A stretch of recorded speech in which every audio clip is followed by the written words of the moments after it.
Hey guys! Tonight we step quietly through deep snow toward a long wooden building glowing with firelight in the middle of a Viking settlement. The wind slides across the frozen ground and pushes gently against your back, as if encouraging you to hurry up already.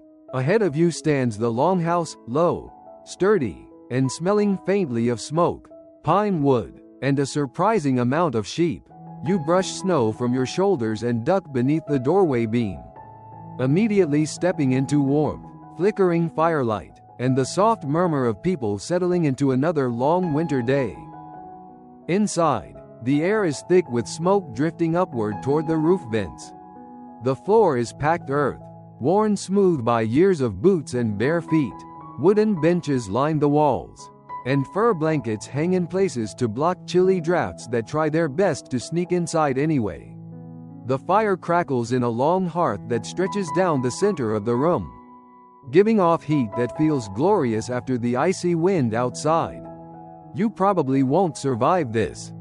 Not because Vikings are about to chase you with axes, although that is technically always a possibility in Viking society, but because winter here is long, dark, and requires a level of patience that most modern humans simply do not possess. Imagine surviving months without central heating, grocery stores, or Wi-Fi. Even the strongest Viking warrior might draw the line at buffering videos. So, before you get comfortable, take a moment to like the video and subscribe, but only if you genuinely enjoy what I do here. And while you're settling in, feel free to share where you're listening from and what time it is there. It's always fascinating to see people drifting off to sleep from all around the world. Now, dim the lights, maybe turn on a fan for that soft background hum, and let's ease into tonight's journey together. You move deeper into the Longhouse, careful not to trip over a sleeping dog stretched across the walkway like a furry speed bump.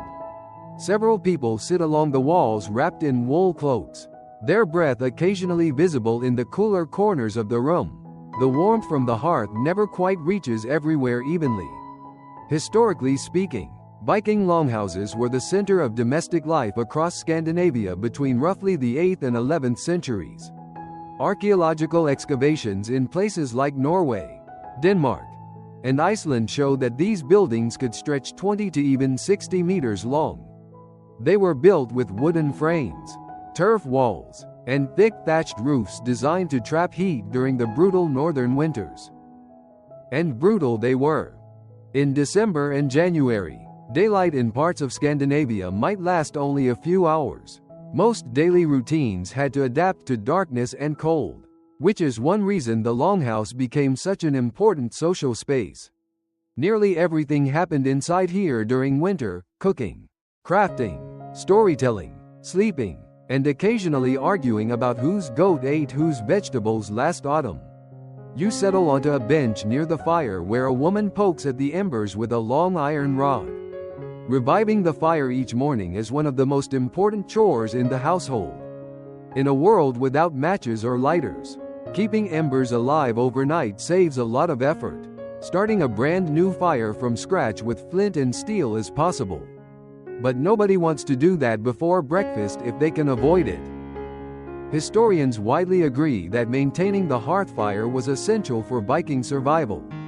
Especially during winter, the fire provided warmth, light, and a cooking surface, but it also created the smoky atmosphere that every visitor to a reconstructed longhouse quickly notices.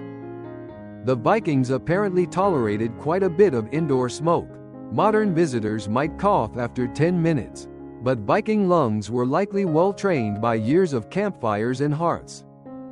A young boy walks past carrying an armful of wood nearly as big as he is. He dumps the logs beside the hearth with a thud and looks rather proud of himself. Children in Viking households began contributing to chores early. Life here required everyone to help. Historians still argue whether Viking children had structured lessons like formal schooling, or whether most learning happened simply through observation and imitation. Many scholars believe it was the latter. If you wanted to learn how to mend a fishing net, carve wood, or manage sheep, you watched an adult and slowly picked it up. Sort of like YouTube tutorials. Except the comment section is your grandmother telling you you're holding the knife wrong. Along the far wall, someone adjusts a hanging oil lamp made from a shallow stone bowl filled with animal fat. A twisted wick burns slowly, adding a small halo of yellow light to the dim interior. Lighting was precious during winter evenings, so people conserved it carefully. You notice something else curious. The benches along the walls double as sleeping areas. At night, family members spread furs and blankets across them. Some people also slept in small alcoves built into the walls. Privacy, however, is almost non-existent. Entire families, servants, and sometimes travelers shared the same space. If someone snored loudly, and statistically speaking someone absolutely did, then congratulations. The entire household enjoyed the experience. One of the more unusual archaeological discoveries in Viking longhouses is the presence of gaming pieces. Small carved tokens used for board games like Nefatafel, sometimes called the Viking King's Table. It was a strategy game somewhat like chess, though historians still debate its exact rules because surviving boards vary. Imagine spending long winter evenings playing tactical board games beside the fire while snowstorms howl outside. It's essentially ancient Scandinavia's version of a cozy game night. A man across the room begins sharpening a knife on a whetstone, slowly drawing the blade across the stone with steady patience. Tool maintenance is another constant activity during winter. Farming, sailing, hunting, and crafting all rely on well-kept tools, and winter offers time to repair them. The wind rattles faintly against the longhouse walls. Outside, snow drifts quietly across the settlement. Inside, the warmth of the hearth gathers people into a shared rhythm of quiet work and conversation. You pull your cloak a little tighter and stretch your hands toward the fire. The day inside the Viking longhouse is only just beginning. The embers glow low and red in the long hearth, breathing softly like a sleeping creature in the middle of the room. You sit there a moment longer, warming your hands, while the longhouse slowly wakes around you. No one jumps out of bed the way modern alarm clocks demand. Instead, the morning unfolds at the unhurried pace of winter. A woman near the fire kneels and carefully nudges the coals with an iron poker. Tiny sparks rise and drift upward into the dim rafters before fading into the smoky air. She adds a few pieces of split birch wood, and the flames begin to grow again, licking around the logs with gentle crackles. Reviving the fire each morning is almost ceremonial. If the embers survive the night, the household breathes a small sigh of relief. Starting a new fire from scratch using flint and steel is certainly possible. But it's the Viking equivalent of discovering your phone battery died overnight. Technically manageable, but extremely annoying before coffee. Historically, archaeologists have found that Viking hearths were usually long rectangular fire pits running down the center of the longhouse. The fire served many purposes: heating, cooking, drying wet clothing, smoking meat, and providing light. It was quite literally the heart of the home. Someone coughs lightly as a new puff of smoke curls upward. Ventilation in Viking longhouses was, let's say, optimistic. Most roofs had a smoke hole or small vents along the ridge. But wind direction determined whether the smoke politely left the building or simply wandered around like a confused tourist. Modern researchers who spend time in reconstructed longhouses often report watery eyes after a while. Viking residents probably developed a remarkable tolerance. Their lungs were essentially trained like athletes in the Olympic sport of casual smoke inhalation. You shift on the wooden bench as more people stir awake around the room. A gray-bearded man stretches slowly, rolling his shoulders beneath a thick wool cloak. He slept along the wall bench beside two rolled furs and what appears to be a very determined dog. The dog opens one eye briefly, evaluates the situation, and decides that moving is entirely unnecessary. Dogs were common companions in Viking households. Archaeological evidence shows they were used for hunting, guarding livestock, and occasionally just existing as loyal furry heaters during winter nights. Across the room, two younger boys sit up from their sleeping furs and begin rubbing their eyes. One of them immediately sneezes, which echoes impressively through the longhouse. A woman glances over. "Bless you," she says in Old Norse. You don't speak Old Norse, of course, but you can imagine the tone. The timeless mix of kindness and mild concern that someone might be about to spread winter germs across the household. Historians still argue whether Viking communities had a strong concept of winter illness prevention or simply accepted seasonal sickness as inevitable. We do know that herbal remedies existed, often made from local plants like yarrow, juniper, and angelica. Whether those remedies actually cured anything or simply tasted terrible is still up for debate. Near the hearth, the woman tending the fire places a small iron pot onto a suspended hook above the flames. The hook hangs from a long adjustable chain attached to a beam overhead. By raising or lowering the pot, she can control the cooking temperature. It's a simple but effective system, the Viking version of a stovetop dial. You lean slightly closer to watch. Inside the pot, water begins to warm slowly. Soon oats or barley will be added to make porridge, one of the most common breakfast foods in Viking households. Simple, filling, and easy to prepare. Basically the ancient Scandinavian equivalent of oatmeal, just with slightly more smoke flavor. Meanwhile, the rest of the household begins easing into their morning routines. A woman unwraps a bundle of wool fibers and begins gently pulling them apart, preparing them for spinning later. Another person folds up sleeping furs and stacks them neatly along the wall benches. Space in the longhouse must remain flexible. The same area used for sleeping at night becomes workspace during the day. Multi-purpose living was essential. Modern studio apartments might feel familiar to Vikings. The difference is that your upstairs neighbor probably doesn't keep sheep. Speaking of sheep, you suddenly hear a soft bleating sound from the far end of the building. You glance over. Behind a low wooden partition, several animals shuffle quietly in a small enclosed area. In some Viking longhouses, particularly in colder regions like Iceland, livestock were occasionally brought inside or kept in attached sections of the house during harsh winter weather. It might not sound glamorous, but animals generate heat. A couple of goats, a sheep or two, and possibly a stubborn cow can raise the indoor temperature surprisingly well. Of course, they also introduce certain aromatic qualities to the air. Let's just say the Vikings were very committed to the concept of natural living. One of the boys walks past carrying a wooden bucket toward the animals. He kneels beside a goat and begins milking with practiced efficiency. Children in Viking societies often learned responsibilities early. Farming communities required constant work, and winter routines were no exception. Historians generally agree that most Viking households operated as extended family units, including parents, children, grandparents, and sometimes servants or laborers. Everyone contributed to daily life.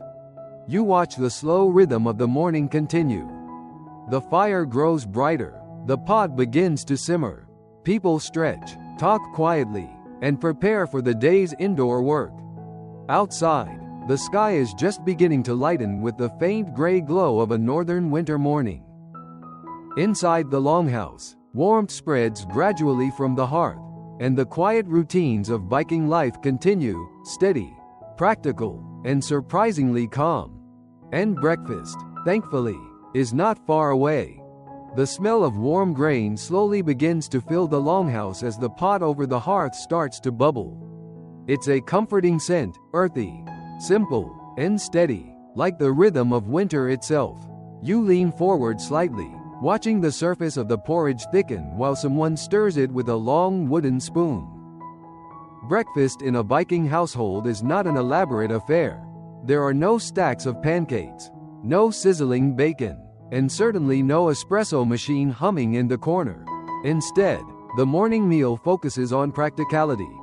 Warm food that provides energy for the day and stretches stored ingredients through the long winter months. The woman stirring the pot adds a handful of oats and barley.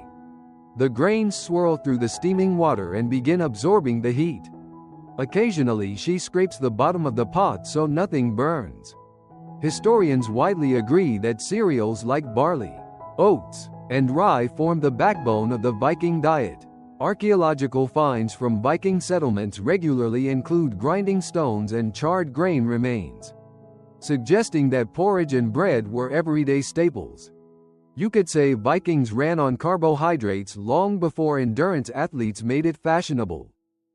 A boy nearby peers into the pot with obvious curiosity. He is probably hoping the porridge will somehow transform into honey cakes if he stares at it long enough. Sadly, Viking breakfast magic rarely works that way. Honey did exist in the Viking world. Though it was valuable, beeswax and honey were important trade goods. And honey was also used to make mead, the famous fermented drink that shows up in so many Norse sagas. But pouring honey into everyday porridge? That might be a luxury reserved for special occasions, or perhaps when someone's grandmother is visiting and insists everyone deserves just a little sweetness. You shift on the bench as a wooden bowl is passed down the line. The bowls are simple but sturdy, carved from birch or maple. Each person scoops a portion of porridge once it's ready. Wooden spoons appear from belts, pockets, and nearby shelves. Personal eating utensils were common in Viking culture. In fact, many people carried their own spoon much like we carry reusable water bottles today. Slightly less trendy, perhaps, but extremely practical. Someone hands you a bowl. The porridge is thick, steaming, and faintly smoky from the hearth fire. You take a cautious taste. It's warm and filling, though not particularly exciting. If Viking breakfast had a Yelp review, it might read, 5 stars for survival value, 2 stars for flavor. Still, during winter, a hot meal like this is deeply satisfying. Outside, the temperature might be well below freezing, and daylight is limited. A warm breakfast prepares the body for the slower rhythm of indoor work. Across the hearth, a man slices thin pieces of dried fish onto a small wooden board. Dried cod and other preserved fish were common winter foods, especially in coastal communities. The fish had been hung and dried months earlier, turning it into a long-lasting protein source. He offers a piece to the boy who had been staring into the porridge pot earlier. The boy hesitates. Apparently, dried fish at breakfast is not universally beloved, even in the Viking Age. Archaeological evidence from places like Hathabu and Birka shows that Viking diets included a surprising variety of foods when available: fish, meat, dairy products, berries, nuts, and root vegetables like turnips and onions. But during winter, preserved foods dominated the menu. You glance toward a wooden shelf near the wall where several clay jars sit sealed with wax or cloth. Those jars likely contain fermented foods. Vikings were skilled at preserving vegetables through fermentation, something that modern food enthusiasts would proudly label artisanal pickling. Cabbage, for instance, could be fermented into something very similar to sauerkraut.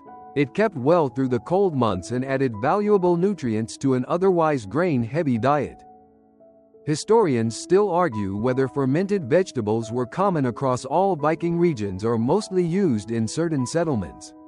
The archaeological evidence is a bit scattered, though traces of fermentation vessels have been discovered. Either way, the Vikings clearly understood that winter survival required clever food storage. You notice a woman slicing a small wheel of cheese near the fire. The cheese looks firm and pale, likely made from cow or goat milk. Dairy products were another important part of Viking nutrition, especially in farming communities. In fact, recent studies of Viking skeletons show that many Scandinavians had already developed the ability to digest lactose as adults. This genetic adaptation likely spread because dairy farming was so valuable in northern climates.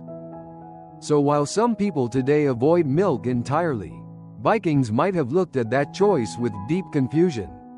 Why would you ignore perfectly good cheese? They might ask. The bowls slowly empty as breakfast winds down. People wipe their spoons clean on bits of bread or simply lick them, a perfectly acceptable Viking table practice. Washing dishes, after all, requires water that must be hauled and heated. Efficiency wins. The boy who milked the goat earlier now carries the fresh milk toward a small storage area. Some of it will likely be used later for cooking or cheese making. Daily life inside the longhouse moves forward in small, steady steps.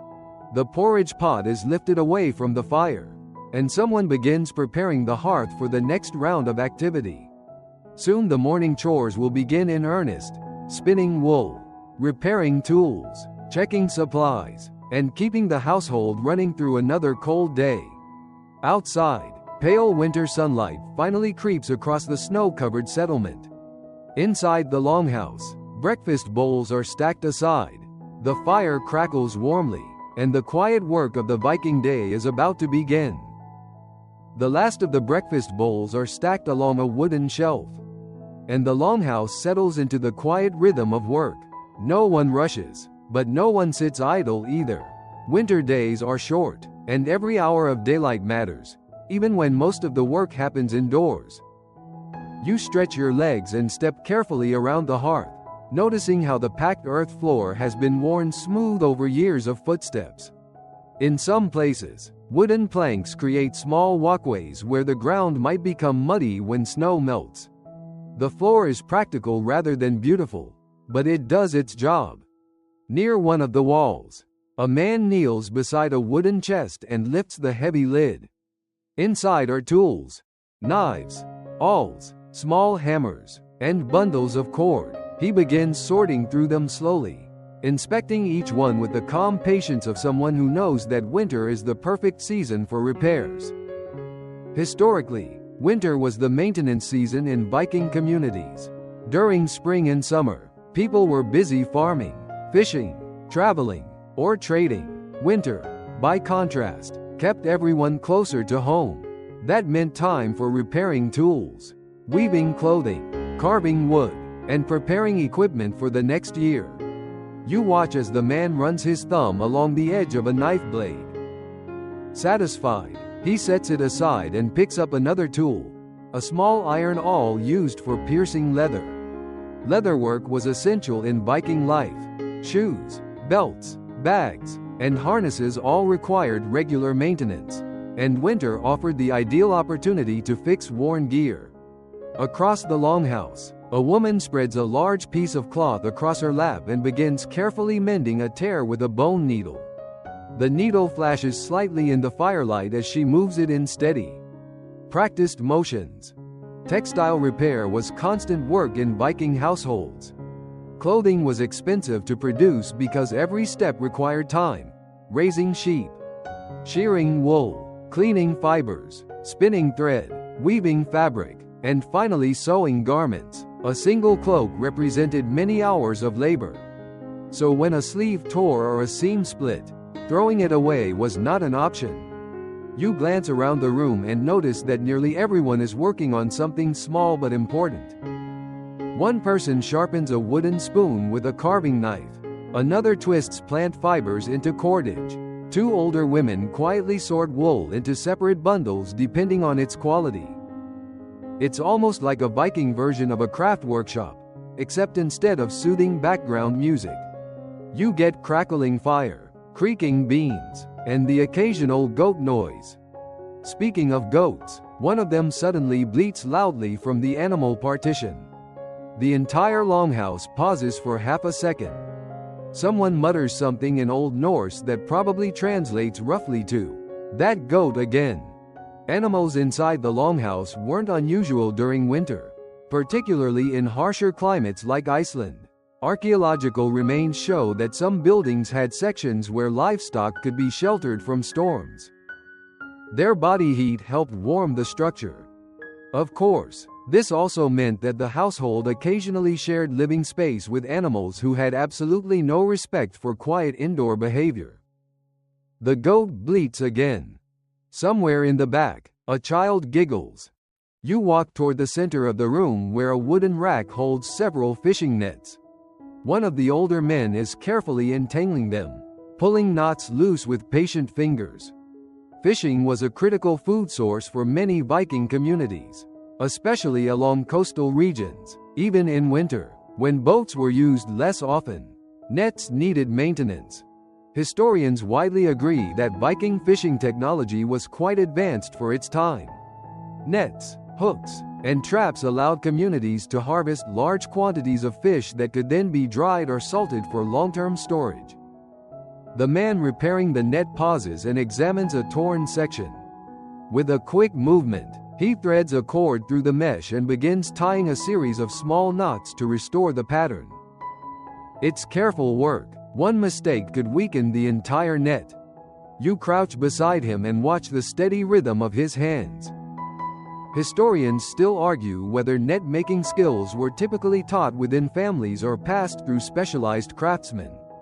Some evidence suggests that certain coastal communities had individuals known specifically for producing fishing equipment. Either way, it's a skill that clearly requires patience. A few steps away, two women carry a wooden loom frame closer to the fire where the light is better. They begin preparing threads for weaving, stretching long strands of wool across the loom. The loom creaks softly as they adjust the tension. Weaving was one of the most important domestic activities in Viking society. In fact, textiles were so valuable that cloth itself could sometimes be used as a form of trade or payment. That means somewhere in Viking history, someone technically paid rent with a really nice blanket. Which, honestly, still sounds like a pretty good deal during winter. You sit back on a bench and take in the quiet industry of the room. Every person contributes in small ways: mending, carving, spinning, tying, preparing. The work may seem ordinary, but together it keeps the household functioning through months of cold. Outside, the pale sun climbs slowly across the winter sky. Inside the longhouse, tools scrape, thread pulls through cloth, and the fire continues its steady crackle. Another calm day of Viking chores is well underway. The steady hum of quiet work continues around the longhouse, but now your attention drifts toward the far side of the room where bundles of wool sit piled like soft gray clouds. A few women and an older man settle onto benches beside them, each holding a spindle and distaff. It is time for one of the most constant winter activities in the Viking world: spinning wool. You sit nearby and watch as a woman gently pulls apart a handful of wool fibers, loosening them into a fluffy mass. She attaches the end to a small wooden spindle and gives it a practiced spin with her fingers. The spindle twirls downward, twisting the fibers into a long, thin thread. The movement is hypnotic. Spin, pull, twist. Spin, pull, twist. Within seconds, the loose wool becomes strong yarn. Historians widely agree that textile production was one of the most important domestic industries in Viking society. Clothing, sails, blankets, ropes, and bags all required enormous amounts of fiber. In fact, scholars estimate that a single Viking sail for a longship could require the wool of hundreds of sheep and months of spinning and weaving. So when you picture Viking ships gliding dramatically across the ocean, remember that behind that adventure lies a mountain of wool and a lot of very patient spinners. The spindle continues to rotate steadily in the woman's hand. She winds the finished thread around the shaft before spinning again, building a tidy coil of yarn. Beside her, another spinner hums softly under her breath while working. The rhythm of spinning allows the mind to wander. You imagine that winter days like this might have passed quietly but comfortably inside the longhouse, filled with conversation and repetitive work. Of course, repetitive work also leaves plenty of time for gossip. Two women nearby lean slightly closer together as they spin. You can't understand the Old Norse words, but their expressions are unmistakable. The universal human language of discussing someone who is definitely not present in the room. Apparently, gossip, like wool production, is a timeless tradition. You shift your position on the bench and examine the spindle more closely. It's a simple tool, a wooden rod with a round weight called a whorl attached near the bottom. The weight helps the spindle spin smoothly, twisting the fibers evenly. Archaeologists have discovered thousands of spindle whorls at Viking sites across Scandinavia and the North Atlantic. They're often made of stone, clay, or bone, and some are decorated with simple carvings. Because they survive so well in the archaeological record, spindle whorls are one of the most common Viking artifacts found by researchers. In other words, if Viking society had a mascot object, it might honestly be a spinning weight. Historians still argue whether most spinning was done exclusively by women or whether men occasionally participated as well. Traditional Norse culture associated textile work strongly with women, but archaeological evidence suggests the reality might have been more flexible. Either way, someone had to do the work, and there was a lot of it. The wool itself comes primarily from sheep that graze during the warmer months. In autumn, the sheep are sheared, and the raw wool is cleaned, combed, and stored for winter processing. You glance toward one of the wool bundles. It still looks slightly rough, with bits of straw mixed in. Before spinning, the fibers must be teased apart and aligned, a step known as carding. Viking carding tools likely resembled wooden paddles with rows of teeth used to comb the wool into neat strands. One of the younger girls in the Longhouse is currently attempting this task. She grips the carding tool with serious concentration and drags it through the wool. The fibers fluff outward into soft clouds. After a moment she sneezes. The room chuckles quietly. Working with wool all day tends to produce that effect. Even modern textile workers occasionally complain about stray fibers tickling their noses.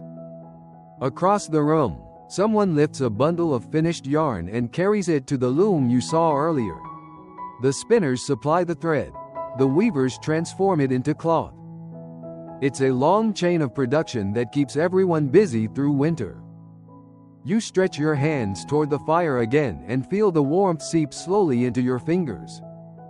The spinning wheels you might imagine from later European history haven't appeared yet. Viking spinning relies entirely on handheld spindles, which means the process is slower but also portable. People can spin while walking, talking, or even watching children. It's basically the Viking version of multitasking. Another spinner pauses and examines the thickness of her yarn. She adjusts the twist slightly before continuing, ensuring the thread stays strong and even. Strong yarn means durable cloth. Durable cloth means warmer cloaks. And warmer cloaks mean you're slightly less miserable during a Scandinavian winter. A practical system all around. Outside, snow continues drifting across the settlement rooftops. Inside, the quiet whir of spinning fills the Longhouse like a gentle mechanical rhythm. Spindle after spindle turns in steady circles, twisting wool into thread, thread into yarn, and yarn into the clothing that will protect the entire community through the cold months ahead. The work is calm, repetitive, and strangely soothing. If you listen carefully, you might even begin to feel the slow pace of winter settling over the room like a soft blanket. The soft whir of spinning continues behind you, but a different sound begins to gather near the opposite side of the Longhouse. The muffled laughter of children trying very hard to be quiet and failing just a little. You glance over and notice several of them sitting in a loose circle on the floor beside one of the wall benches. Winter inside a Viking Longhouse may be filled with chores, but children still find ways to turn almost anything into a game. One boy holds a small carved piece of wood shaped like a tiny horse. Another child rolls a smooth stone across the floor, trying to knock over a row of little pebbles arranged in a line. The game is simple, but the concentration on their faces suggests it might as well be the final round of an Olympic tournament. Children in Viking society were not constantly working. They certainly helped with chores, but there was also time for play and learning, often both at once. Historians widely agree that childhood in the Viking Age involved a mix of responsibility and freedom. Young children observed adult work closely, gradually learning skills that would later become essential for survival. In other words, childhood training here might look something like: today we learn knot tying. Tomorrow we learn how not to fall into icy water. The boy with the wooden horse gallops it across the floor while making a surprisingly convincing horse sound. Another child pushes a tiny carved boat along a groove in the dirt. Toy boats, interestingly, have actually been found in Viking archaeological sites. Small wooden ship models appear in graves and settlement layers, suggesting that children really did play with miniature versions of the ships that defined Viking travel. You watch as one child carefully balances a small stack of carved wooden discs. Another child bumps the pile accidentally. The discs scatter across the floor. There is a moment of silence while everyone waits to see whether this will cause an argument or laughter. Fortunately, laughter wins. The children scramble to rebuild the stack. A woman working nearby glances over briefly but says nothing. The children are being noisy. Yes, but it is the quiet indoor kind of noise that comes from energy slowly bouncing off wooden walls. Historians still argue whether Viking children received formal instruction in reading runes or if literacy was mostly limited to certain individuals like merchants or scribes. Rune inscriptions certainly existed across Scandinavia, carved into stone monuments and wooden objects. But for most children, education likely focused on practical knowledge. Fishing techniques, farming skills, animal care, craftwork, navigation, the kind of information you cannot Google but absolutely need if you plan to survive winter. A slightly older girl now sits beside one of the women spinning wool. She watches the spindle carefully, her head tilted with curiosity. The spinner pauses and hands the spindle to her. The girl grips it carefully, gives it a spin, and tries pulling the fibers apart just as she saw earlier. The thread immediately snaps. A small puff of wool drifts down. The spinner smiles patiently and reconnects the fibers.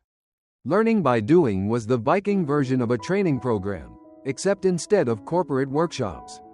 Your supervisor is a grandmother who can spin yarn while holding a conversation and judging your technique simultaneously. After a few tries, the girl manages to spin a short length of thread successfully. She beams with pride.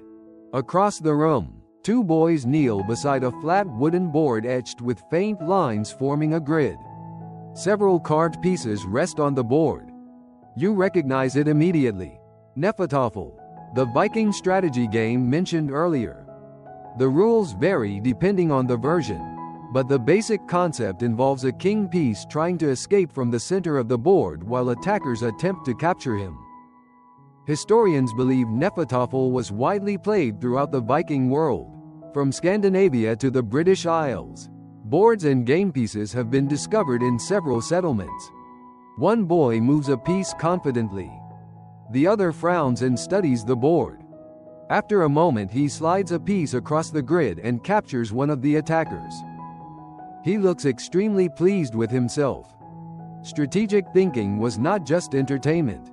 Games like this may have helped train minds for real-life planning, trade negotiations, ship navigation, or even battlefield tactics.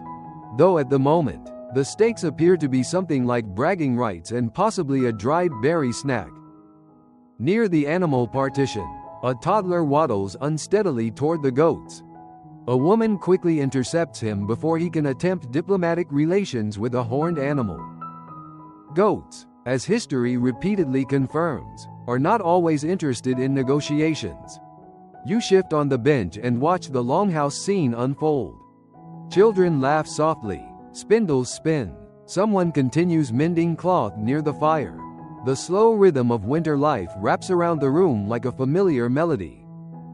Outside, the daylight is already beginning its slow decline toward evening. Inside the Longhouse, learning, playing, and working blend together in the quiet, steady way that Viking families pass another winter day. The children's laughter fades gradually into the background as the Longhouse settles into another steady wave of quiet work. Outside, the pale winter daylight has reached its highest point. Though that isn't saying much. In northern Scandinavia, the sun climbs only modestly above the horizon during midwinter, casting a soft gray glow that barely reaches through the doorway. Inside, however, the hearth still burns warmly, and attention shifts toward another set of tasks that winter makes possible: careful repair and craftsmanship. You notice the gray-bearded man from earlier sitting cross-legged near the fire with a bundle of wooden pieces spread across the floor beside him. He picks up a curved plank and runs his fingers along the grain, checking for cracks. Boat repair. Even though the ships themselves are stored outside beneath coverings or turned upside down for the winter, parts of them can still be worked on indoors. Oars, small fittings, tool handles, and carved pieces can all be shaped inside the longhouse, where the fire keeps fingers from freezing solid. Historians widely agree that shipbuilding was one of the greatest technological strengths of Viking culture. Their longships were flexible, lightweight, and fast enough to travel both across open seas and deep inland rivers. But ships don't stay that way without maintenance. You lean closer as the man lifts a carving knife and begins shaving a thin curl of wood from the plank. The shaving spirals gently downward and lands on the floor like a small ribbon. Curl after curl falls. Woodworking was one of the most common skills in Viking society. Wood formed the backbone of nearly everything: houses, furniture, ships, tools, bowls, spoons, sleds, and storage chests. Scandinavia's forests made it a natural resource that shaped daily life. The man pauses and holds the piece up to the light, squinting slightly. Apparently, even Viking craftsmen need a moment to double-check their measurements. A younger man nearby sits beside a low wooden stump that serves as a workbench. He grips a small iron hammer and begins tapping metal rivets into a narrow strip of wood. Tap, tap, tap. The sound echoes softly through the longhouse. Iron rivets were crucial in Viking ship construction, fastening planks together along the hull. Archaeologists studying shipwrecks like the famous Oseberg and Gokstad ships have found thousands of these rivets holding the planks in place. The rivets allowed ships to flex slightly with waves instead of snapping under pressure, which is helpful when you plan to sail across the North Atlantic in a wooden boat. You glance toward another corner where someone sharpens a small axe head. The blade slides slowly across a whetstone with a gritty whisper. Sharpening tools was practically a winter ritual. Axes in particular were essential. Vikings used them not only as weapons, which popular movies love to emphasize, but also as everyday tools for cutting wood, shaping beams, and building structures. Historians often remind people that most Vikings were farmers and craftsmen first, warriors second. So the average Viking might swing an axe far more often at a tree than at an enemy. Though, if we're being honest, trees probably preferred the earlier arrangement. Near the hearth, a woman carefully inspects a leather strap attached to a wooden buckle. The strap likely belongs to a harness or pack used during travel months. She threads a bone needle through the leather and begins stitching a reinforcement seam. Leatherwork appears frequently in Viking archaeological finds. Shoes, belts, scabbards, and bags made from leather survive in waterlogged soil at sites like York in England. Many of those objects show signs of careful patching and repair. Throwing away usable materials simply wasn't practical. Across the room, the man working on the fishing net earlier now holds a different object, a wooden shield rim. The circular frame rests against his knee while he adjusts a strip of rawhide along the edge. Viking shields were often made from wooden planks reinforced with leather and an iron boss in the center. Historians still argue whether shields were commonly reused and repaired or replaced entirely after battles. But given how much effort goes into crafting one, repairing it certainly seems likely. The man tightens the rawhide strip and nods with quiet satisfaction. You notice something else now: the smell of wood shavings mixing with the smoky air. It adds a faint, fresh scent beneath the heavier smell of the hearth fire. The Longhouse has its own strange perfume, smoke, wool, leather, animals, and wood. A modern candle company would probably call it something like Nordic Winter Workshop and charge $30 for a small jar. The craftspeople continue their steady rhythm. Wood curls fall, metal taps, leather stitches tighten. Historians still argue whether certain crafts in Viking communities were specialized professions or simply skills most adults possessed. Some evidence suggests that expert shipbuilders and smiths held high status. But many ordinary households likely performed their own basic repairs. You stretch your legs again and glance toward the doorway. The pale daylight outside has already begun fading. Winter afternoons here are short. Inside the Longhouse, the tools continue their soft music of work, shaping wood, sharpening blades, and quietly preparing for the journeys that will begin again once spring finally returns. As the steady rhythm of tool work continues, a soft rustling sound comes again from the animal partition at the far end of the Longhouse. It's quieter than the earlier goat announcement, but persistent enough to draw your attention. You glance over and notice one of the sheep shifting in the straw, nudging a wooden trough with its nose. The trough slides a few inches across the floor with a gentle scrape. Apparently lunchtime approaches for everyone in the building. Animals were an important part of Viking household life, especially during winter. In some longhouses, livestock were kept in attached byres or small enclosed areas to protect them from the worst weather. The arrangement wasn't always identical from region to region, but archaeological excavations show that animals and people often lived surprisingly close together. You walk slowly toward the partition and lean against one of the posts. Inside the small enclosure stand two sheep, a pair of goats, and what appears to be a very patient cow chewing thoughtfully on a bundle of hay.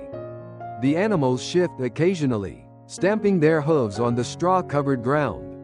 They don't seem particularly concerned about sharing the building with humans. Historians widely agree that livestock played a crucial role in Viking survival. Sheep provided wool for textiles. Cows supplied milk and cheese.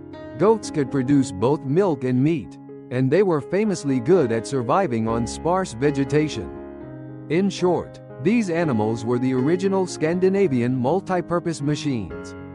The boy who milked the goat earlier returns carrying a wooden bucket filled with fresh hay. He dumps it into the trough with a soft rustle, and the goats immediately move forward like shoppers discovering a newly stocked buffet. One of them sniffs your sleeve briefly before deciding you are not edible. A narrow escape. Across the partition, the cow slowly turns its head and blinks at you. It gives the impression of a creature that has seen many winters and is no longer impressed by anything. You get the feeling that if the cow could speak, it would probably offer long lectures about the proper storage of hay and the importance of routine. Animals inside or near the Longhouse served several purposes beyond food production. Their body heat could actually help warm the building during the coldest months. Historians estimate that even a few large animals could raise the temperature inside a structure by a noticeable amount. In a climate where winter nights can plunge well below freezing, every little bit of warmth matters. Of course, sharing living space with livestock also meant sharing other things. Let's just say Viking air fresheners had not yet been invented. The boy spreads straw across the floor of the enclosure, replacing older bedding. The fresh straw rustles pleasantly underfoot, and the animals settle again with quiet contentment. You notice that one of the goats wears a small braided cord around its neck.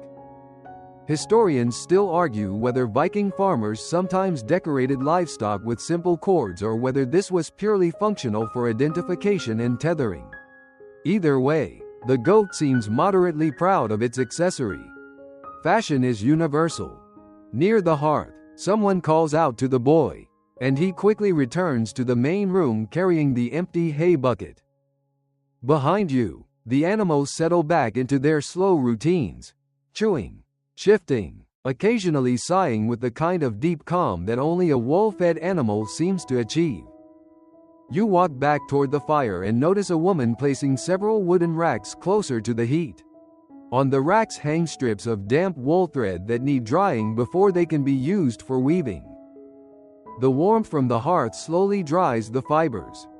Another practical winter technique. Across the room, the gray-bearded craftsman lifts a finished wooden spoon and examines it with quiet satisfaction. The spoon has a smooth bowl and a gently curved handle shaped to fit comfortably in the hand. He hands it to a young boy. The boy turns it over carefully, admiring the polished wood as if it were a treasure. Which, in a way, it is. Tools and household items in Viking society were rarely disposable. Each one required time, skill, and materials to create. A good spoon might last for years. Outside the Longhouse, the wind picks up slightly, rattling the thatched roof and sending a faint whisper through the wooden beams. Snow continues drifting across the settlement. Inside, the animals shift quietly behind their partition. The fire crackles warmly, and the household continues its calm winter routine. People and livestock sharing warmth beneath the same sturdy roof. The day moves forward slowly, one small chore at a time. By now the pale winter light outside has already begun its slow retreat toward afternoon. Inside the Longhouse, the steady work of spinning, carving, and mending gradually softens as people pause to stretch their backs and rest their hands. You feel it too. That quiet shift in the room when everyone senses that it might be time for a break. Near the hearth, the woman who managed breakfast earlier lifts another pot onto the iron hook above the fire. This time the smell that begins drifting through the air is richer and slightly savory. Midday meals in a Viking household were rarely extravagant, especially during winter when fresh food was limited. But they were warm, filling, and welcome after a morning of work. You settle onto a bench again while the pot slowly heats. Inside, chunks of preserved meat simmer in water alongside bits of dried herbs and root vegetables. The ingredients are simple, perhaps salted lamb, a few turnips, maybe onions if the household still has some stored from autumn harvests. It's essentially a Viking stew. Nothing fancy, nothing flashy, but deeply comforting when the wind outside is trying its best to freeze the world. Historians widely agree that stews and soups were common meals across many Viking settlements. Cooking everything in one pot made efficient use of fuel and allowed tough preserved foods to soften over time. Plus, when you only have one cooking surface, putting everything into a single pot solves a lot of problems. The stew begins to bubble gently. Someone lifts the lid to stir, releasing a cloud of steam that smells pleasantly of meat and herbs. A few people drift closer to the hearth, bowls in hand. The pause in work feels natural, almost scheduled by instinct. Across from you, the gray-bearded craftsman sets aside his carving knife and flexes his fingers. Woodworking may look peaceful, but shaping wood for hours requires steady pressure and patience. He stretches his shoulders and sighs with quiet satisfaction. You notice that the children have also drifted toward the hearth again. The earlier board game has been temporarily abandoned in favor of investigating the stew pot with intense curiosity. One boy leans a little too close. A woman gently pulls him back. Apparently, Viking children were just as tempted by cooking pots as modern ones. Bowls are passed along the benches, and soon everyone holds a warm serving of stew. You take one as well, feeling the heat spread through your hands. The first bite is simple but satisfying. Salted meat gives the broth a rich flavor, while the softened vegetables add a hint of sweetness. It's not gourmet cuisine, but after a morning of work, it tastes perfect. Across the room, conversation begins to flow a little more freely now that people are resting. One of the men starts telling a story about a fishing trip from the previous summer. His hands move animatedly as he describes the size of the fish he claims to have caught. The others listen politely. Very politely. Historians still argue whether Viking storytelling often included let's call them, creative exaggerations. But judging by the skeptical smiles around the room, the tradition of fishermen describing extremely large fish clearly has deep historical roots. The man stretches his arms wide to indicate the fish's length. A woman raises an eyebrow. Another man coughs suspiciously into his stew bowl. But no one interrupts the story. Storytelling was an important social activity in Viking culture. Long winters provided the perfect setting for sharing tales, sometimes historical, sometimes mythical, and occasionally slightly improved for entertainment purposes. You take another slow bite of stew while the storyteller continues. He now describes the storm that nearly tipped their boat during the trip.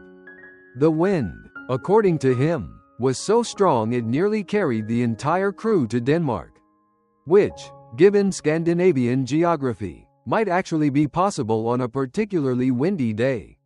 The children listen wide-eyed. Whether the story is entirely accurate is beside the point. The story itself is the entertainment. Historians widely agree that oral storytelling played a major role in preserving Norse culture before the sagas were eventually written down centuries later in Iceland. Stories of heroes, explorers, and gods traveled from generation to generation through spoken words beside fires like this one. You notice someone toss another log onto the hearth. The flames leap slightly higher, casting dancing shadows along the wooden beams above. Outside, the afternoon light fades even more, the gray sky slowly darkening toward early evening. Inside the longhouse, bowls empty, laughter rises gently, and stories drift through the smoky air like sparks rising from the fire. For a little while, the work pauses, and winter feels just a bit warmer. The stew bowls slowly empty, and the warm, satisfied quiet that follows a good meal settles across the longhouse. Someone wipes their spoon clean on a scrap of bread. Another stretches their legs and leans back against the wall bench, staring comfortably into the fire. You take a moment to notice something interesting happening near the far side of the room. A man stands beside a small wooden chest and begins opening it carefully. Inside are several objects laid out with surprising neatness. Combs carved from bone, a small mirror made from polished metal, and a pair of slender tweezers. At first glance it might look like a Viking version of a bathroom cabinet, which might seem slightly unexpected. But historians widely agree that Vikings cared a great deal about personal grooming. In fact, archaeological excavations across Scandinavia and Viking settlements in England have uncovered numerous grooming tools, combs, ear spoons, tweezers, and razors. Apparently, the fierce raiders of legend were also quite concerned about their hair looking presentable. You watch as the man lifts one of the combs and runs it slowly through his beard. The comb glides through thick strands, catching the firelight on its polished teeth. Long hair and beards were common among Viking men, but maintaining them required regular care. Tangled hair in cold weather becomes uncomfortable quickly, especially if frost forms in it, which is not exactly the rugged Viking aesthetic anyone is aiming for. Nearby, another man dips a cloth into a wooden bowl of warm water and carefully wipes his face and hands. The water likely came from snow melted earlier near the hearth. Winter bathing might not happen every day, but basic washing was certainly practiced. Historians often point out that Vikings had a reputation for cleanliness compared to some other medieval cultures. Written accounts from Anglo-Saxon observers even complained that Scandinavian settlers in England bathed regularly and kept their hair well groomed, which apparently made them more attractive. Imagine invading a country and accidentally winning popularity contests. The man finishes combing his beard and uses the tweezers to pluck a stray hair near his cheek. He studies his reflection in the small metal mirror, adjusting slightly. You notice a young boy watching the process with great fascination. The boy touches his own chin thoughtfully. Sadly for him, the Viking beard upgrade will take a few more years. Across the longhouse, A woman lifts a long braid of hair and begins combing it slowly with a wide-toothed bone comb. She moves patiently from the ends upward, entangling the strands without breaking them. Hair care was especially important for women whose long braids often required daily maintenance. Historians still argue whether Viking hairstyles carried specific social meanings or whether styles simply reflected practicality and personal taste. Some evidence from carved figures and saga descriptions suggests a variety of braids, knots, and tied styles. In other words, Viking hair fashion might have been more diverse than modern movies usually show. You lean back against the wooden wall and watch the small grooming ritual unfold around the room. One of the children giggles as a man trims the edge of his beard with a short iron razor. The razor moves carefully, reflecting the firelight as it slides along the jawline. The child mimics the motion dramatically in the air. The man raises an eyebrow. Apparently, beard trimming is serious business. Another person cleans beneath their fingernails using a small pointed tool carved from bone. It's a simple act, but one that shows how much attention people paid to basic hygiene. Many Viking graves contain grooming kits that include combs and small cleaning tools. These objects were clearly considered valuable personal belongings, worthy of being buried with their owners. You glance toward the hearth where a kettle of water now warms slowly again. Occasionally, people pour small amounts of warm water into bowls to wash their hands or faces. In a cold climate, even this modest comfort feels luxurious. Someone tosses another log onto the fire.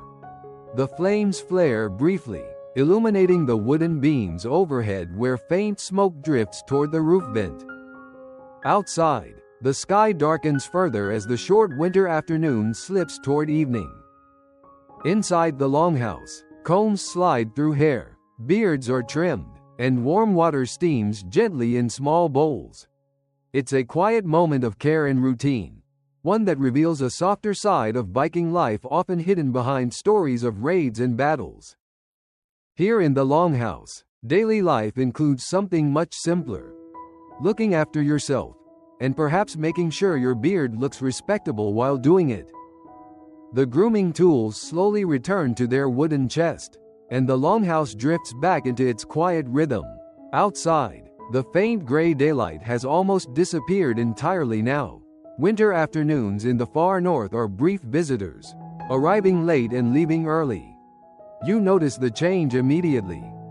The light through the doorway has softened into a dim bluish tone, and someone moves closer to the hearth to adjust one of the small oil lamps. The flame flickers gently, adding a warm glow to the room. Winter weather has a way of shaping everything here. The wind outside rises slightly, brushing against the longhouse walls with a soft whisper. A faint draft sneaks through the doorway before fading again. Someone pulls a fur cloak tighter around their shoulders. Storms during the Viking Age were no small matter. Snowstorms could isolate settlements for days or even weeks, making travel impossible and forcing families to rely entirely on their stored supplies. Historians widely agree that winter planning was essential for survival in Scandinavian communities. Food had to be harvested, dried, salted, or fermented months earlier. Firewood had to be chopped and stacked before the ground froze solid. If a household miscalculated its supplies, winter could become dangerously difficult. You glance toward the shelves along the wall where clay jars and wooden containers are stacked neatly.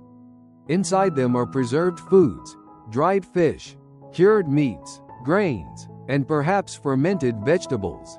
Each jar represents careful preparation from earlier seasons. A man near the doorway lifts the wooden latch and cracks the door open slightly. A swirl of cold air slides inside along with a few loose snowflakes. He studies the sky for a moment. Then he shuts the door again and shakes his head. Apparently the weather report is not encouraging. You imagine what it must have felt like to depend entirely on signs like this. No forecasts, no radar maps, just experience, observation, and maybe a glance at how the wind moves across the snow. Historians still argue whether Vikings had specific traditions for predicting weather or if most forecasting relied simply on practical knowledge passed through generations. Some Old Norse sayings mention observing clouds, animal behavior, and wind patterns. Whether those signs always worked is another question entirely. Back inside, someone adds another thick log to the hearth. The fire crackles loudly as the wood catches. The warmth spreads outward again, pushing back the creeping chill from the walls. You hold your hands toward the flames and feel the heat seep into your fingers. Near the animal partition, the cow shifts its weight and exhales slowly. The sound is deep and steady, almost like a sigh.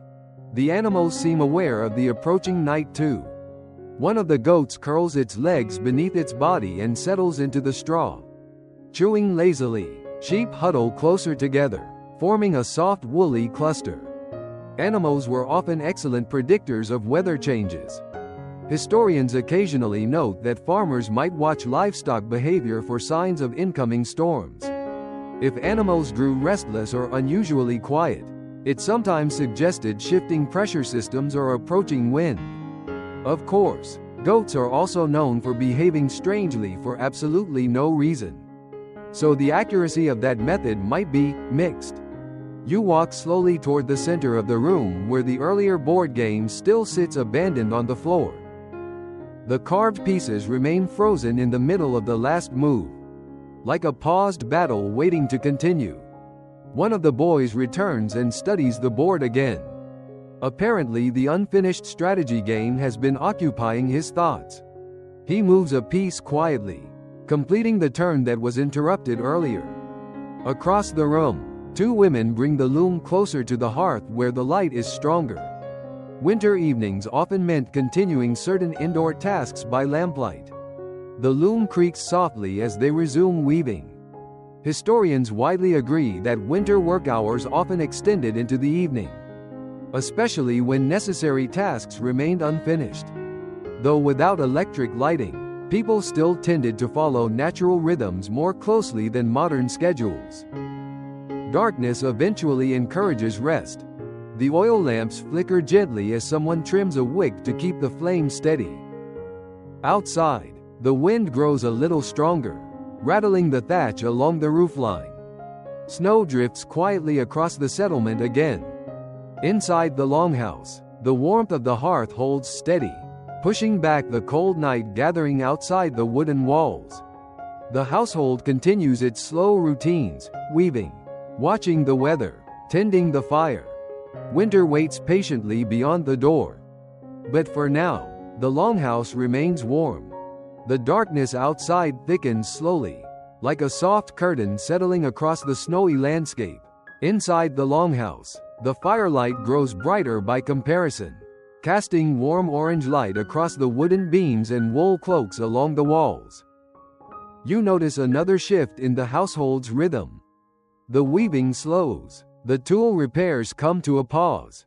People begin stretching their backs, rolling their shoulders, and glancing toward the hearth again. Evening is arriving. And with evening comes the most sociable part of the Viking day. Near the fire, the same woman who managed the earlier meals begins preparing the evening food. This meal may be slightly heartier than the midday stew, especially if supplies allow. She lifts a flat iron pan closer to the flames while someone else carries over a wooden board holding several small loaves of coarse bread. The smell of baking grain slowly returns to the air. Historians widely agree that bread in the Viking world was usually dense and dark. Made from barley, rye, or oats, wheat was rarer in many northern regions because it required milder growing conditions. So Viking bread was often hearty, filling, and possibly strong enough to double as building material if necessary. You watch as one loaf is sliced carefully with a knife and passed along the benches. Beside the bread, someone places a wooden bowl filled with thick cheese and another containing a handful of dried berries saved from summer harvests. A simple feast, but a welcome one. Across the room, The man who earlier exaggerated the size of his fish catches lifts a wooden cup and pours a small amount of drink from a ceramic jug. The liquid is dark and slightly cloudy. Most likely ale. Historians widely agree that mild ale or beer was a common beverage in Viking communities. It was often safer to drink than untreated water, and brewing was a regular household skill. Ale also had the advantage of making winter evenings feel just a little warmer. The man takes a sip and nods approvingly. You notice several others receiving cups as well, though the portions remain modest. Even during relaxed evenings, supplies had to be managed carefully. Across from you, two men begin discussing plans for the coming spring. Their voices are calm but thoughtful. They talk about repairing one of the fishing boats before the thaw and possibly organizing a trading trip once the sea lanes open again. The Longhouse, for all its warmth and comfort, is only a winter refuge. When spring arrives, life will expand outward again into fields, forests, and open water. Historians still argue about how early Viking communities began planning seasonal voyages. Some scholars believe preparations started months in advance, especially for long-distance expeditions. Ship repairs, supplies, and crew arrangements required careful organization. Even the most adventurous Viking raider probably preferred to start the journey with a functioning boat. Across the hearth, someone hands a piece of bread to one of the children, who immediately dips it into the bowl of cheese. The child looks delighted. Apparently, Viking children also understood the universal rule that bread plus cheese equals excellent evening food. You take a small piece of bread yourself. It's dense but pleasantly warm, and the cheese adds a rich flavor. Someone tosses another log into the fire.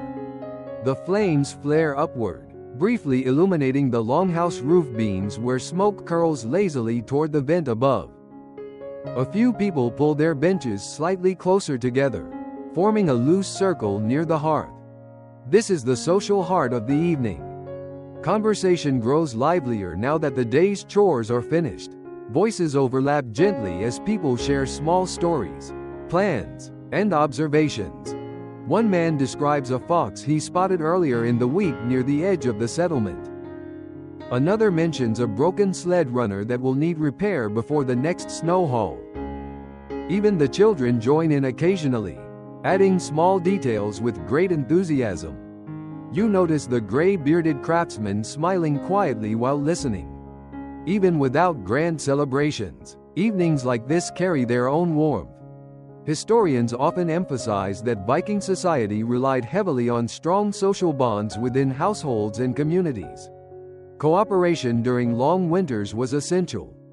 Shared meals and conversation helped maintain that sense of unity. Outside, the wind slides across the snowy ground, whispering through the dark. Inside the longhouse, bread passes from hand to hand, cups are lifted, and the soft hum of conversation fills the warm firelit room. Night has fully arrived now, and the evening stories are just beginning. The bread grows scarce, the cups grow lighter, and the warmth of the fire deepens into that comfortable, drowsy glow that belongs only to winter evenings. Someone shifts closer to the hearth and tosses another piece of wood onto the flames. Sparks jump upward briefly, swirling toward the smoke hole before fading into darkness above. You notice the circle around the fire tightening slightly. Benches creak as people lean forward. This is the moment when conversation begins to turn toward stories. Not everyday talk about sled repairs or bread baking, but something older, something that belongs to the long memory of the North. The gray-bearded craftsman clears his throat softly. He doesn't announce himself as a storyteller. He doesn't need to. The small pause is enough. Several children immediately slide closer, settling onto the floor near the fire. You shift forward too, curious. In Viking communities, storytelling was more than entertainment. Historians widely agree that oral storytelling preserved history, traditions, and family reputation long before most people had access to written texts. The sagas, those long epic tales of heroes and voyages, were passed through generations by memory and voice. And sometimes by someone who simply had the patience to keep talking for several hours. Which, to be fair, would make them excellent YouTube creators today. The old craftsman stares thoughtfully into the fire for a moment before beginning. His voice is slow and steady. He starts with a familiar figure, Odin, the wandering god of wisdom. You picture the one-eyed traveler moving through snowy forests disguised as an old man with a wide cloak and staff. In Norse mythology, Odin often wandered the world in secret, observing human life and gathering knowledge. Historians widely agree that Odin was one of the most complex figures in Norse belief, associated with war, wisdom, poetry, and magic. Basically the god who refused to pick just one hobby. The craftsman describes Odin visiting a humble household one winter night, much like this longhouse, testing the kindness of its inhabitants. The children listen with wide eyes. You imagine the story being told many times across many winters, always shifting slightly depending on who tells it. Historians still argue whether these household retellings closely followed traditional versions or whether storytellers freely adjusted details for drama. Judging by the craftsman's dramatic eyebrow raises, improvisation may have been part of the tradition. He pauses briefly to sip from a cup. Then the story shifts. Now he speaks of Thor, the thunder god, traveling across the land with his hammer Mjolnir. In one famous myth, Thor visits a farmer's home and shares a meal, instructing the family to place the bones of his magical goats carefully on their skins. The next morning, Thor resurrects the goats from their bones. Except one bone is broken, which results in one goat returning to life with a permanent limp. The children gasp softly. Apparently even divine livestock maintenance has strict instructions. You glance around the longhouse. Everyone seems quietly absorbed in the story, even those pretending not to listen. These myths did more than entertain. They shaped how people understood the world, storms, fate, courage, and the unpredictable behavior of the gods. Historians widely agree that Norse mythology wasn't always treated as literal truth, but it carried deep cultural meaning. The craftsman continues, now describing Loki, the trickster god who appears whenever trouble needs a little encouragement. Loki's schemes often create chaos that eventually requires Thor or Odin to fix. Which sounds suspiciously like that one friend who says, "Relax, I've got an idea," right before things go terribly wrong. The children laugh softly at one of Loki's ridiculous tricks involving a shape-shifting horse. Yes, Norse mythology gets weird sometimes. Very weird. Historians still debate how much of these myths were shared primarily for moral lessons versus simple storytelling pleasure. Either way, they worked. Because here you are, leaning closer to the fire along with everyone else. Outside, the winter wind brushes across the snowfields, unheard beyond the thick wooden walls. Inside, the fire crackles, shadows dance across the beams, and ancient stories drift through the longhouse air. The craftsman pauses again, letting the silence settle. You suspect he has many more stories waiting. But even the best storyteller knows when to let a moment breathe. The last echoes of the story drift away into the warm air above the hearth. For a few moments no one speaks. The fire pops softly, and the longhouse settles into that comfortable quiet that follows a good tale. You notice the children leaning sleepily against their parents now. Storytime, it seems, has done exactly what it has done for thousands of years. Made everyone a little drowsy. The gray-bearded craftsman stretches his legs and leans back against the wall bench, clearly satisfied with the evening's entertainment. Someone nearby chuckles softly at the memory of Loki's trick with the unfortunate goat. You suspect that story will continue to be exaggerated every time it's told. Slowly, people begin shifting again. Not with the purposeful movement of work, but the softer, slower motions that signal the end of the day. Wooden cups are stacked. The last crumbs of bread are brushed from the boards. One of the women rises and carries the empty bowls back toward the storage chest. Historians widely agree that Viking households often slept together in the same longhouse space, usually along the side benches that run the length of the walls. These benches served as seats during the day and sleeping platforms at night. Efficient design. Basically the Viking version of a convertible sofa. You watch as thick furs and wool blankets are lifted from a storage chest and shaken out. The hides rustle softly as they're spread along the benches. Sheepskins, woven wool blankets, and occasionally animal pelts provided warmth during long winter nights. You run your hand across one of the blankets. It's rough compared to modern bedding, but incredibly warm. Across the room, a man kneels beside the hearth and carefully rearranges the firewood. Instead of feeding the flames higher, he spreads the logs slightly apart, lowering the intensity. The goal now is a steady, slow burn that will last through much of the night.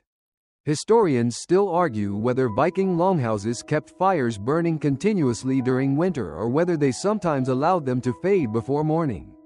Evidence suggests both practices occurred depending on local conditions and fuel supplies. Either way, no one wants to wake up to a completely frozen room. You notice someone placing a flat stone near the edge of the hearth. It warms gradually from the fire's heat. Later, it might be wrapped in cloth and used to warm bedding before sleep. Not quite a modern heating system, but surprisingly effective. One of the boys yawns loudly. A few adults laugh quietly. The boy attempts to pretend nothing happened. Unfortunately, yawns are highly contagious. You feel one coming on yourself. Across the animal partition, the goats have already settled fully into the straw. One sheep lifts its head briefly, then lowers it again with a slow exhale. Even the animals seem ready for the night.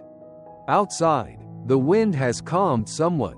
Snow continues drifting across the dark fields, but the storm from earlier appears to be fading. Someone near the doorway checks the latch one last time, making sure it's secure. Winter nights can grow extremely cold in this region. Keeping the warmth inside matters.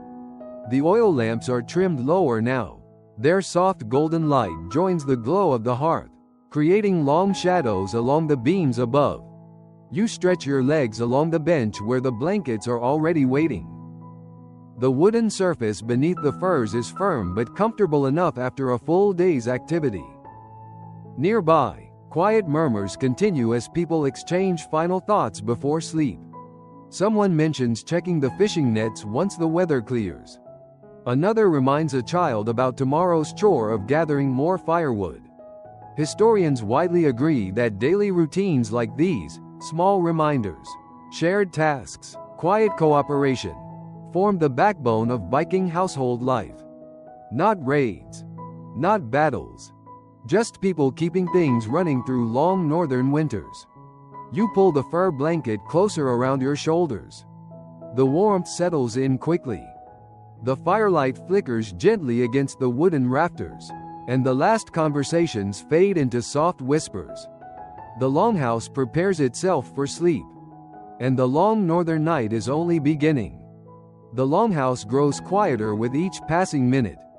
You lie back against the wool blankets, feeling the firm wooden bench beneath the layers of fur and woven cloth. Around you, the household settles into the slow rhythm of night. Someone shifts softly nearby, a blanket rustles, then stillness returns. The hearth continues its gentle work in the center of the room. Glowing now rather than blazing, the logs have settled into deep orange embers that pulse slowly like a steady heartbeat.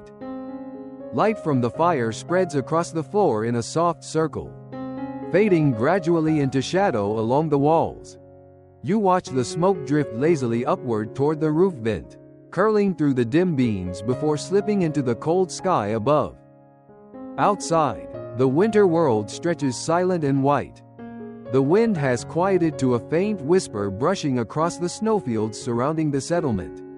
Somewhere beyond the longhouse walls, trees creak softly under the weight of frost. But inside, the warmth holds. The animals shift occasionally behind their wooden partition. A sheep exhales with a slow, sleepy sigh. One of the goats lets out a brief, half-hearted bleat before settling again. Even their sounds seem softened by the heavy quiet of night. Historians widely agree that winter nights in Viking settlements were long, sometimes stretching 16 hours or more of darkness. People often slept deeply during these extended nights, rising only briefly to tend the fire or adjust bedding. Though historians still argue whether segmented sleep, 2 periods of rest separated by a quiet waking hour, was common in northern societies. If so, someone in this longhouse may wake later to add another log to the fire. For now, however, everyone seems content to drift toward sleep. You pull the blanket a little higher around your shoulders. The sheepskin lining traps the warmth beautifully. It smells faintly of wool and wood smoke, earthy, simple, and oddly comforting. Across the room, the gray-bearded craftsman breathes slowly. Already deep in sleep, the storyteller who guided everyone through the adventures of Odin and Thor now rests quietly beside the hearth that lit his stories. The children lie curled beneath their blankets, their earlier excitement about mythical goats and wandering gods fading into dreams. You wonder what their dreams look like. Perhaps they imagine Thor's hammer flying across the sky, or Odin traveling through snow-covered forests, or maybe just tomorrow's game board waiting patiently for its next move. The fire crackles once.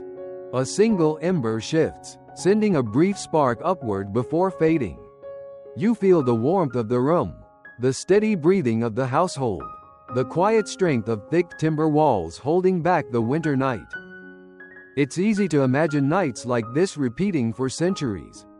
Historians widely agree that the longhouse was more than shelter. It was the center of Viking social life.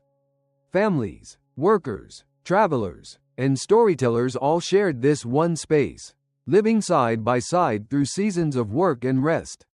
Within these walls, stories were told, clothes were woven, meals were shared, plans were made for voyages that would one day cross oceans.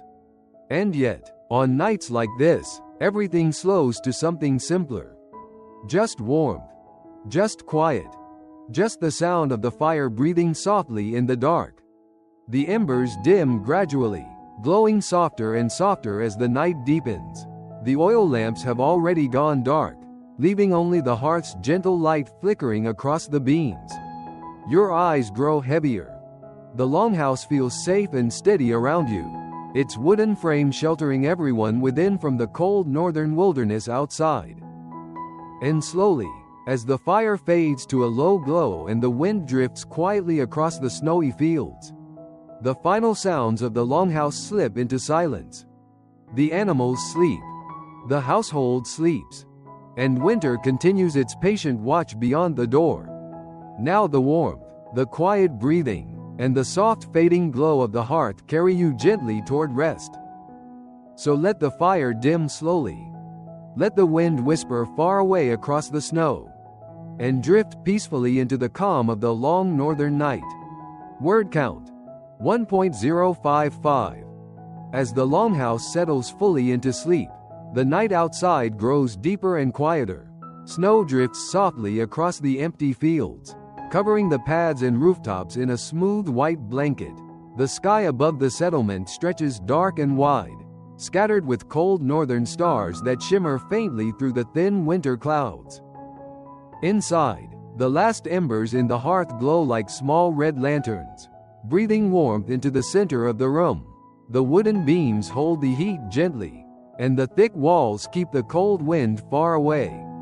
You feel the steady comfort of the blankets around you, the faint smell of wood smoke, the calm rhythm of quiet breathing all around. No one rushes here, no one hurries the night along. The world has slowed to the softest pace.